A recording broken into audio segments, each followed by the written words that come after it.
اعوذ باللہ من الشیطان الرجیم بسم اللہ الرحمن الرحیم۔ سورہ رحمان ہے، آیت نمبر 33 سے سبق آج کا۔ یا معشر الجن، اے جنوں کے گروہ، والانس اور انسانوں کے، ان استطعتم اگر تم سے ہو سکے، اگر تمہارے اختیار میں ہو، ان تنفذوا من اقطار السماوات کہ نکل کر بھاگ سکو آسمان کے کناروں سے، والارض اور زمین کے کناروں سے، فانفذوا تو نکل بھاگو، لا تنفذون نہیں نکل سکو گے، الا بسلطان مگر زور سے، مگر کسی دلیل اور سند کے ساتھ۔ فبأي آلاء تو کیا کیا نعمتیں، ربکما تکذبان تم دونوں اپنے رب کی جھٹلاؤ گے، یرسل علیکما چھوڑے جائیں گے تم پر، شواظ من نار شعلے آگ کے بالکل صاف، ونحاس اور دھوئیں ملے ہوئے، ایسے شعلے جس میں دھواں ملا ہوا ہو، فلا تنتصران پھر تم بدلہ نہیں لے سکتے۔ فبأي آلاء تو پھر کون کون سی نعمتیں، ربکما تم دونوں اپنے رب کی، تکذبان جھٹلاؤ گے۔ فإذا انشقت السماء پھر جب پھٹ جائے آسمان، فکانت وردتن اور ہو جائے گلابی رنگ والا، کالدہان جیسے تری، فبأي آلاء تو کیا کیا نعمتیں، ربکما تم دونوں اپنے رب کی، تکذبان جھٹلاؤ گے۔ صدق اللہ العظیم۔ اللہ سبحانہ و تعالی اپنی قدرتوں، اپنی طاقتوں اور احاطوں کا تذکرہ کرتے ہوئے انسان کو اور جنوں کو مخاطب کر رہے ہیں، اور چونکہ انسان ہو یا جن ہو دونوں کو اپنی قوتوں، اپنی طاقتوں پر ناز ہے، تو اللہ سبحانہ و تعالی یہاں پر انسان کو اور اسی طرح جنات کو مخاطب کر کے یہ بات کہہ رہے ہیں، اگر تم اپنے آپ کو بہت زیادہ قوت اور طاقت والا سمجھتے ہو تو یا معشر الجن اے جنات کے گروہ۔ اب جنات کو پہلے اس لیے مخاطب کیا کیونکہ اگر اللہ کے احاطے سے کوئی فرار ہونا چاہے تو اس کے لیے بہت ہی قوت اور طاقت کی ضرورت ہے، اور چونکہ جنات کو اللہ سبحانہ و تعالی نے انسانوں کی بنسبت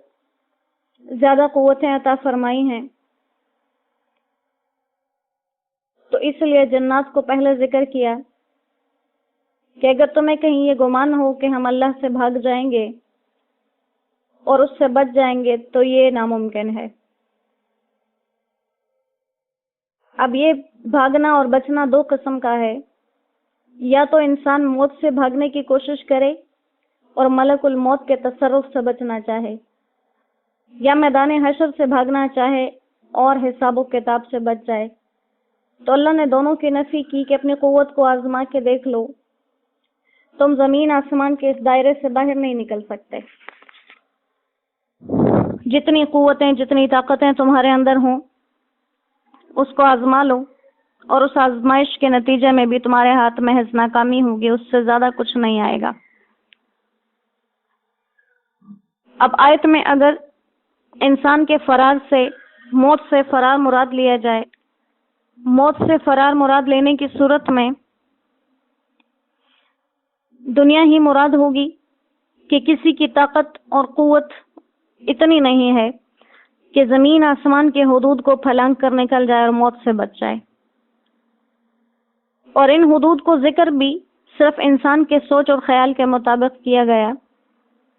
ورنہ اگر بالفرض کوئی آسمان کے حدود سے نکل جائے، زمین کے حدود سے نکل جائے، تو اللہ کے احاطہ قدرت سے تب بھی باہر نہیں نکل سکتا۔ اور اگر اس کا مطلب حشر کے دن حساب اور کتاب اور جواب دہی ہو، تو اس کا فرار ہونا بھی ناممکن بتایا گیا، جیسے حدیث مبارکہ کے اندر آتا ہے کہ قیامت کے دن آسمان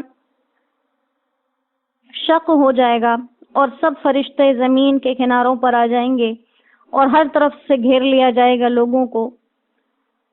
جن و انس قیامت کی ان ہولناک صورتوں کو دیکھ کر مختلف سمتوں میں بھاگیں گے، لیکن ہر سمت میں فرشتوں کے پہرے لگے ہوئے ہوں گے۔ تو وہاں بھی بتا دیا کہ چاہے موت سے فرار ہو یا اللہ کے ہاں حساب کتاب سے، دونوں سے فرار ناممکن ہے۔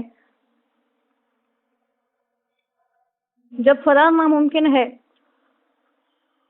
تو گویا انسان کے لیے وہ طریقہ اختیار کرنا بہتر ہے جو اسے اللہ سے جوڑ دینا کہ اللہ سے دور لے جائیں۔ تو پھر مخاطب کیا گیا کہ اے جن و انس، ان تمام نشانیوں اور قدرتوں کے باوجود تم اپنے رب کی کون کون سی نعمت کو جھٹلاؤ گے، جو وہ تم پر شفقت کرتے ہوئے پہلے سے بتا رہا ہے کہ اگر میری بات کو نہیں مانو گے، اگر میری اطاعت اختیار نہیں کرو گے، اس کے بدلے میں تمہیں ذلت اور رسوائی ملنے والی ہے۔ اگر اب بھی تمہیں اس بات کا یقین نہ آئے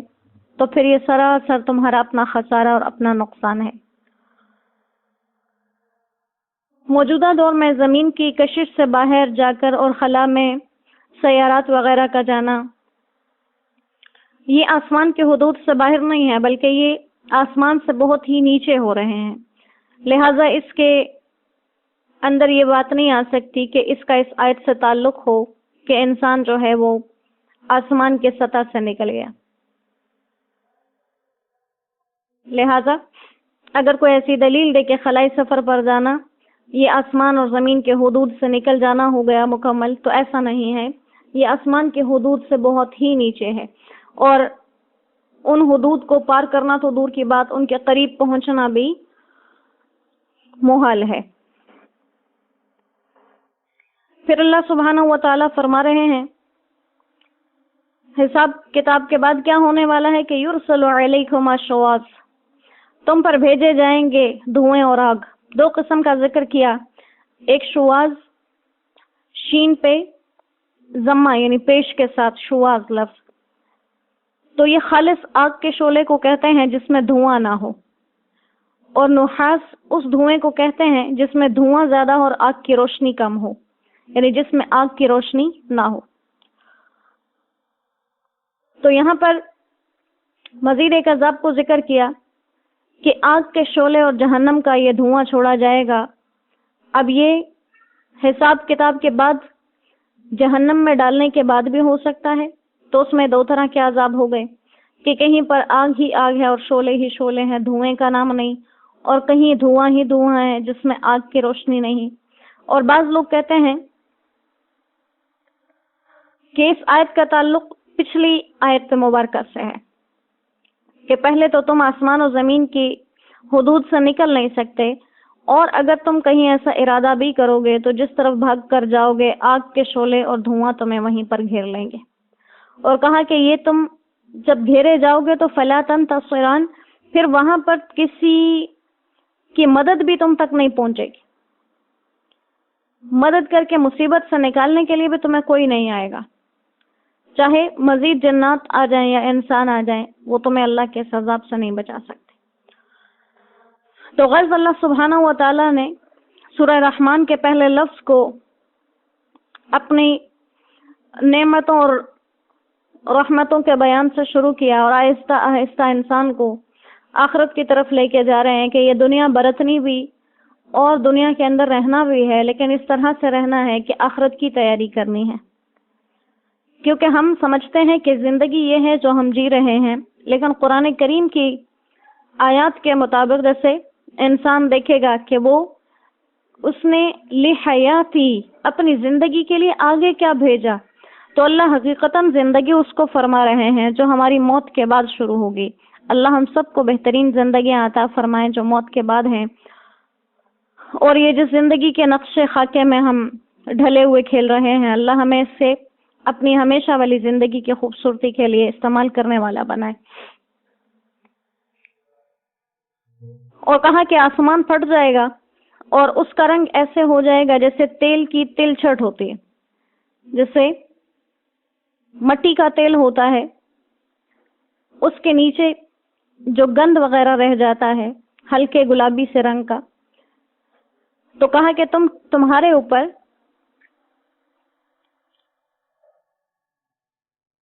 آسمان جب پھٹے گا اور ایسا سرخ ہو جائے گا جیسے کہ انسان غصے کی حالت میں سرخ ہو جاتا ہے، تو کہا کہ یہ وہ دن ہوگا کہ جس دن اللہ کے غیظ و غضب کی نشانی ہر چیز میں نظر آئے گی۔ اللہ ہمیں اس دن کے غیظ و غضب سے اپنے حفظ و امن میں رکھیں۔ تو اے گروہ جن و انس، اتنی نعمتوں اور رحمتوں کے باوجود تم دونوں گروہ اپنے رب کی کون کون سی نعمتوں کو جھٹلاؤ گے؟ لا بشیء من نعمک ربنا نکذب فلک الحمد، اے ہمارے پروردگار، ہم آپ کی کسی بھی نعمت کی تکذیب اور ناشکری نہیں کرتے، اور ساری حمد، تمام حمدیں آپ ہی کے لیے ہیں، تمام تعریفیں، تمام عزتیں، تمام کبریائیاں، تمام بڑائیاں اللہ سبحانہ و تعالیٰ کی ذات عالی کے ساتھ جڑی ہوئی ہیں اور اسی کے ساتھ قائم و دائم ہیں، اور یہ اس کی رحمتوں کے ہی اشارے ہیں جو وہ ہمیں اس دنیا میں ہی آخرت کو سنوارنے کے گر بھی بتا دے۔ اللہ کریم ہمیں اپنے پاک کلام کے ساتھ جوڑ کے اس پہ قدم قدم اور لفظ بلفظ عمل کرنے کی توفیق اور سعادت عطا فرمائے۔ وما علینا الا البلاغ، وآخر دعوانا ان الحمد للہ رب العالمین۔ السلام علیکم ورحمۃ اللہ وبرکاتہ۔